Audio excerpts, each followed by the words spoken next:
Hello ladies and gentlemen, Gabesty here. This is the Heroic Healer Guide for Siegecrafter Blackfuse, and this video will assist healer players with all the basics that you'll need to know to get through this fight on Heroic. So to begin, let's talk briefly about raid composition, specifically related to healers. This fight's overall healing requirement, the total incoming damage on the raid, is actually fairly low. It's not necessarily low enough that one healing is a good idea, but it's possible. But generally speaking, 2 healers seems to be the ideal. There are a few sections where damage on the raid, and the tanks in particular, will spike up fairly high, and it'll be nice to have the output potential of 2 healers. But for the majority of the fight, probably 70 to 75% of the fight, the actual healing output of 2 healers will be unnecessary. So if you have one healer that can do sort of hybrid DPS healing, like a Mistweaver Monk or Priest, that will be quite strong for you for that reason. So just think about that before you get started with the raid, but otherwise 2 healing is plenty. Now everyone in the raid needs to be aware of the new mechanic on Heroic, including healers, which is Overcharge weapons. So the way Overcharge works is that every time a set of assembly weapons goes down the assembly line, when they reach the other end, after one of them is killed and the 2 pop out on the other end, one of those weapons that pops out will be overcharged by the boss every time this occurs. The way that the boss selects overcharge is based on a set of priorities and rules, very basic. So you can see in the top left there the 2 basic rules. The first is that weapons have a priority, just based on the weapon type. So magnet is the highest priority, then mines, then missile, and laser.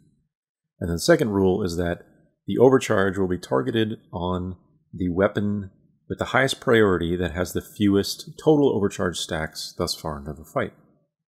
So if one weapon has fewer than everything else, it will be overcharged next.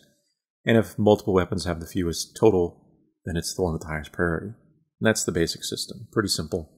So with this information, you will be able to plan your assembly kill order, and therefore which weapons overcharge in which order. So once the weapons become overcharged, they will have a new ability that's much more difficult than the normal version. So the first is Overcharged Shockwave Missile, which you see on the left there, and a new one will spawn up at the top. When these appear, they're targetable and killable, unlike the normal missiles. And once killed, that missile will stop spawning its normal waves. So the faster they're killed, the better. But other than that, as a healer, you simply need to dodge the waves that these emit, just like you do on the normal missile waves. There's no difference in terms of damage.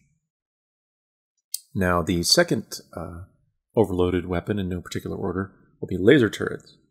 When this overloads, it causes 3 near full circles to spawn in specific spots around the room, and these are just laser fire circles. So there you can see the lasers spawning, and they just appear in 3 sort of near concentric circles all the way around. When these pop up, you'll know exactly where they're going to be because they're always in the same locations. So here you can see a top-down view of the room. The top is sort of where you enter the room with the pipes and stuff. You can see the 3 red laser circles. Those are the exact positions that they'll be in the room based on the room's orientation. So you can see each of the circles has a small opening or gap that will allow you to move from any safe ring between the lasers to any other part of the room, but you have to go specifically through those gaps. If you don't want to do that, then you can just simply run across the laser path, but just be aware that you'll take damage, get stacks while you're doing so. So the best case here is to just move into the safe gaps wherever your raid can be at the time, and be in position before those empowered lasers or overcharged lasers actually spawn. The next overcharge is magnet. Here you'll see that the saw blades that normally get sucked in by magnet are actually getting sucked and then pushed back out, and then sucked in again and pushed back out again. And this process repeats a few times while the overcharged magnet is active. So this basically causes a great deal more stuff to dodge when the saw blades are pushed back out multiple times. So the best thing to do is just be aware of your positioning and zoom your camera out and watch for those saw blades and see where they're coming in at. Just like everyone else in the raid, they are really dangerous if they hit you as a healer, so you really should be aware of that. And generally speaking, during the overcharge magnet phase, that's when you're going to need to use your cooldowns, and the majority of your healing will come in. The final overcharge is for mines, and here you can see an overcharge mine there in the back just dying. Overcharge mines are just like double-sized regular mines. They're much larger, and when they die, they'll spawn 2 of the normal crawler mines from their location. So basically an overcharge mine set is triple the number of mines as you normally get. That's the best way to think of it. But otherwise, they're susceptible to the same snares and stuns and whatnot, like the other ones. All right, so finally, let's talk a bit about specific healing tips, because I think this is really important overall for getting used to healing this fight. So there you can just see a few of the tips or suggestions I have. First is to establish assigned healer positions for each general overcharge phase. Since each different overcharge has different demands on the raid that's on the platform, which healers will always be there, you'll need to figure out where you're going to stand. And I'm, of course, assuming 2 healers because that's standard fare. So, for example, the way that we set up, generally speaking, is that as a monk healer, I stay pretty close to the boss in melee range and near the assembly line so that I'm in range of most people throughout the fight. But my main role is to be in range of the tank on Siegecrafter as well as be able to heal the assembly players when they're coming down. And then our paladin healer is the one that's more out of position. So he's generally more towards the center of the room so that he can be in range of the off tank that's on the shredder at the time. This also applies for the various overcharge phases that require specific positions, like the overcharge laser. So I stay pretty close to the boss near the outside ring, and he stays more toward the center near the inside rings during the laser. So you can kind of see that it's actually starting here. I'm staying near the outside laser ring, and our paladin's off to the right. You can kind of see in the top right of the screen there in the back. So this will, again, just help keep general positions for assignments. The second major tip is to utilize your raid and heal cooldowns, and then spam heals as well for heavy damage phases. So the main ones are Overcharge Magnet, and when the assembly team regroups on the platform. That is when they drop down or pop up from the pipes or whatever. Those are the major times that players will be in sort of danger of becoming spiked because of a lot of damage.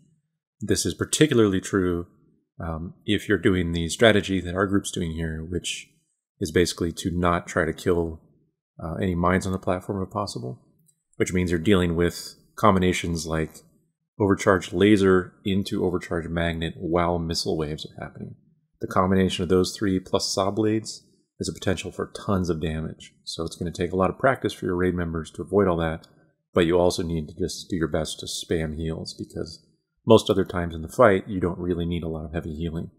So cooldowns and heals for those are really useful. Third is just to assign a healer to each tank, and then of course communicate about temporary coverage or range issues. So I mentioned that briefly, that my basic assignment was on the tank that was on Siegecrafter at the time, so that would obviously swap back and forth throughout the fight. And then our paladin tank is on the tank that's on the shredder, and this is mostly due to positional situations.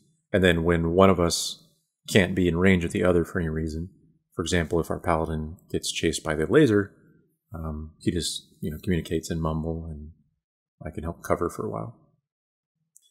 Next, we have the basic tip of spamming the Siegecrafter tank when the assembly team kills a weapon. And this lasts for about 10 seconds, because after a weapon on the assembly line is killed, the boss goes into a 10-second frenzy where his attack speed is doubled. And that's not really significant on normal difficulty, but on heroic, the spike damage during this period is extremely high. And generally, your tanks will be using their cooldowns for handling their stacks of electrostatic charge. So they may not always have a cooldown for that frenzy duration. So those are times don't be afraid to spam heal the Siegecrafter tank. And then finally, just a general tip for everybody, but healers as well, is save your personal survival cooldowns for entrapment situations. Basically when you are unable to avoid certain ground effects, such as the missile waves or saw blades that are targeting you.